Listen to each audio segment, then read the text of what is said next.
आज किए गए पुण्य कर्मों का फल कई जन्मों तक मिलता है, इसलिए इसे अक्षय नवमी कहा जाता है। अक्षय नवमी के दिन किया गया दान पुण्य आपके अविनाशी बैंक में जमा हो जाता है। अविनाशी बैंक माने वो धर्मराज वाला बैंक, जहां अंत में जाने के बाद हिसाब किताब होता है ना, 1 सेकंड के अंदर वहां हिसाब हो जाता है कि आपने किया क्या है।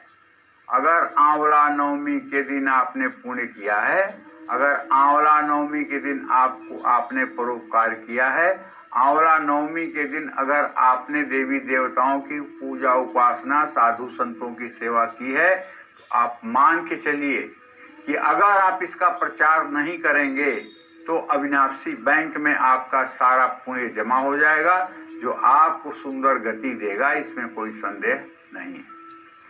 आंवला नवमी का त्योहार हर साल कार्तिक महीने की शुक्ल पक्ष की नवमी तिथि के दिन मनाया जाता है। मान्यता है कि आंवला नवमी से लेकर कार्तिक पूर्णिमा तक आंवले के पेड़ में श्री हरि विष्णु का वास हो जाता है। धार्मिक मान्यताओं के अनुसार आंवला नवमी के दिन आंवले के पेड़ से अमृत की बूंदें टपकती हैं। ऐसे में आज के दिन आंवले के पेड़ के नीचे बैठने से, भोजन करने से, भोजन बनाने से निश्चित रूप से उसमें अमृत तत्व सम्मिलित हो जाता है।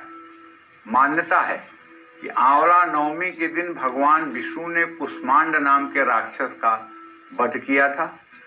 कुष्मांड राक्षस के रोम से कुष्मांड फल यानी कद्दू उत्पन्न हुआ, इसलिए आंवला नवमी के दिन कुष्मांड यानी कद्दू का दान भी किया जाता है। मान्यता है कि इसी दिन से द्वापर युग का आरंभ हुआ है और आज के दिन से वृंदावन की परिक्रमा भी प्रारंभ होती है। आंवला नवमी के दिन आंवले के पेड़ की पूजा का विधान है। पीपल और केले के पेड़ के अलावा आंवले के पेड़ में भी भगवान श्री हरि विष्णु का वास रहता है। भगवान शिव और माँ लक्ष्मी का भी वास होता है।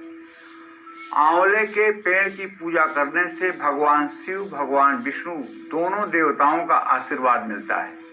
आंवले को धात्री फल भी कहते हैं, यानी माँ के समान पोषण करने वाला। धात्री, धारणा करने का नाम धात्री है। धात्री फल इसलिए कहा जाता है कि माँ की तरह पोषक है। कहा जाता है कि सृष्टि निर्माण के लिए ब्रह्मा जी के आंसुओं से आंवले का पेड़ उत्पन्न हुआ था। ऐसे में आंवले को पृथ्वी का पहला फल माना जाता है। आंवला नवमी के दिन नई चीजों की खरीदारी भी बहुत शुभ मानी जाती है। एकादशी के दिन भी आंवले के पेड़ की पूजा करने का महत्व है। भगाने का ही कार्तिक का महीना है। प्रातःकाल स्नान की विधा कार्तिक में है।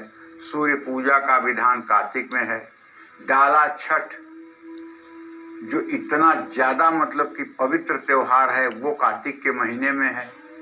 धनतेरस और भाई दूज कार्तिक के महीने में है। दीपावली कार्तिक के महीने में है। अक्षय नवमी कार्तिक के महीने में है।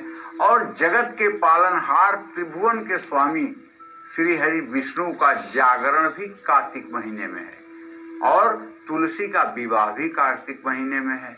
तो हर तरह से इस महीने का मुकाबला करने वाला कोई महीना नहीं है। दरिद्रता, ऋण, रोग को भगाने वाला ये अद्भुत महीना है और जिसने इसका सही सेवन कर लिया, आप समझ लीजिए उसकी तो बात बन गई।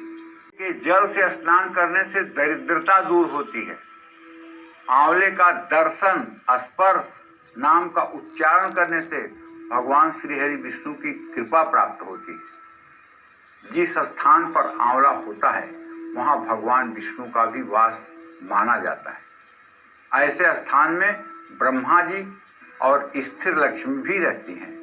तो कहने का आशय ये है कि अगर अभी तक आपने अपने जीवन में एक आंवले का पेड़ नहीं लगाया है और संभव है कि आप लगा सकते हैं, तो आपको चाहिए कि आंवले का एक पेड़ जरूर लगाएं। अगर आज के दिन लगाएं तब तो बैकुंठ में आपके लिए एक सीट भगवान को रिजर्व करना पड़ेगा।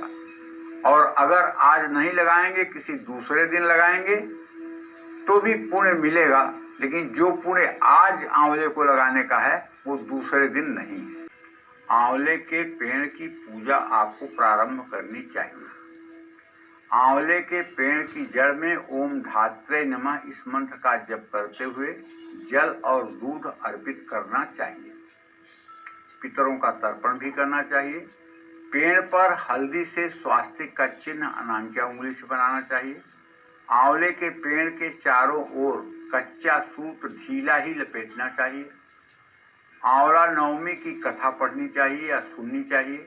कपूर या घी से आंवले के पेड़ की आरती करनी चाहिए और आंवले के पेड़ की क्लॉकवाइज 7 परिक्रमा भी करनी चाहिए। इसके बाद किसी विद्वान वेद पाठी ब्राह्मण को या जरूरतमंद व्यक्ति को आंवले के पेड़ के नीचे उत्तर या पूर्व मुंह बैठा करके उन्हें बढ़िया सुंदर भोजन पवाना चाहिए। आंवले के पेड़ की पूजा करने के बाद माँ लक्ष्मी की पूजा करनी चाहिए। कनकधारा और श्री सूक्त का पाठ करना चाहिए। भगवान विष्णु को आंवले का भोग लगाएं। आज के दिन आंवला दान करने से भी लाभ मिलता है।